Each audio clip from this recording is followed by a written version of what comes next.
back, everybody, and welcome back to IGTV with Richard Horowitz, who's on the screen with us, and then on the phone with Dick. And Dick, just pronounce your last name. I hate mashing people's last names. Dick Marquez. Dick Marquez. Thank you very much. And Dick is a former member of the FBI. Was probably one of the principal investigators from the bureau regarding the Pan Am Flight 103 over Lockerbie. And as I guess most people know, this is probably still being litigated and investigated, overseas, because I don't think they've actually taken all the pieces or identified all the pieces of the participants of this particular case. Correct, Dick?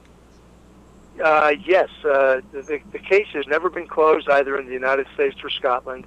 There were a number of people outside of the two who were indicted back in 1991, Sima and McGrahy, who we believed played a role. Unfortunately, over 20 years, some of these people have died. Some of them died during the uprising in Libya over the past year.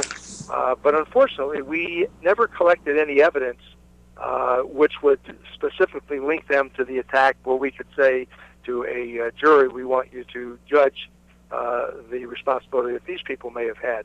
I'm hopeful that with the new government in Libya, there will be additional documentary evidence that can be found, and additional people can be brought to justice in regards to this case. Yeah, well, I guess that is a very, very big deal. The new government in Libya, I hadn't even actually thought about that right now as you were coming on the show today. But that may we'll all keep our fingers crossed on that one, give some great hope to those families who have lost their loved ones on that flight so many years ago. Richard, any comments on what's going on there? Dick was just talking about the new government in Libya, the changeover may drum up some additional resource to help law enforcement officials. Well, there have been at least, to my knowledge, two former close associates of Gaddafi who have come out and made statements and have helped the West in this matter. One was Gaddafi's chief of intelligence at the time, whose name is Musa Kusa, and then recently another former cabinet minister came out and said Gaddafi ordered the bombing himself. And I expect that the new Libyan government is going to be helpful. Thank you very much. Dick, before we let you go, any closing statements, any remarks? Well, as you said earlier, this investigation was for the victims. We kept on the wall of the Washington field office two photographs that we could walk out of that room every night, whether it was 6 o'clock or 10 o'clock at night.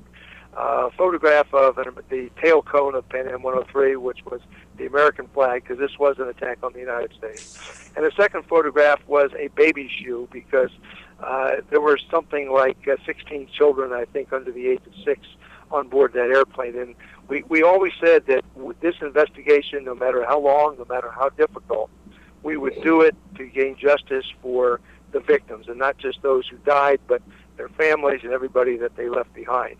And I know that convicting one person was not satisfactory, and I'm hopeful that other people at some point could be put into the frame and prosecuted for their involvement in the case.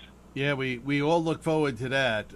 We all look forward, and I don't know if you can hear him, Rich, but Dick said this investigation obviously is going to remain open over the years until they scoop everybody up, as many as they can identify and bring to justice. For the families.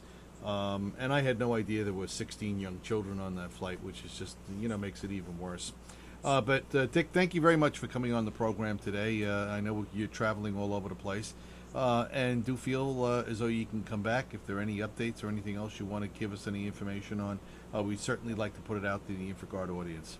All right. Okay. Thank you. I appreciate your time. Thank you very much. Appreciate it, Dick. Thank Bye you. now. Bye-bye. All right, so, Rich, thanks for bringing him in. A very, very good talker, and certainly very informed in that particular area. and we certainly look forward to learning more as that comes around. Why don't you start off by telling us about the memory clip of the week?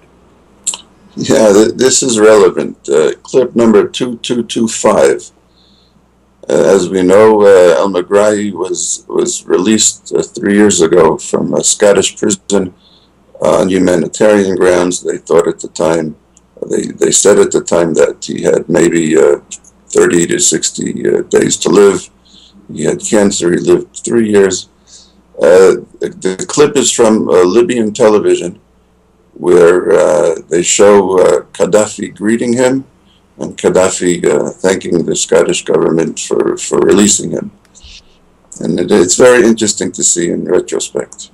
Yeah, I'm sure. I'm sure it is, and I think just most people suspected that this was an oil deal somewhere around, with all that. But I'm not going to get into speculation here. I don't want to get into the politics of it. I think all of us are just disgusted by it. All right. Anything else? We're just about ready to close out the segment. We went a little long, but for good reason. We had an excellent expert on the program today. No, I think Dick was great. Dick headed the investigation for 3 years for the U.S. government, so Yep. No. That's as good as you can get. Yep. You're absolutely right. All right, Rich. Thanks. I know it was last minute. It's kind of tough pulling all this together, but I think we hit it out of the park. It was a good one. All right. Thanks again. Thank you.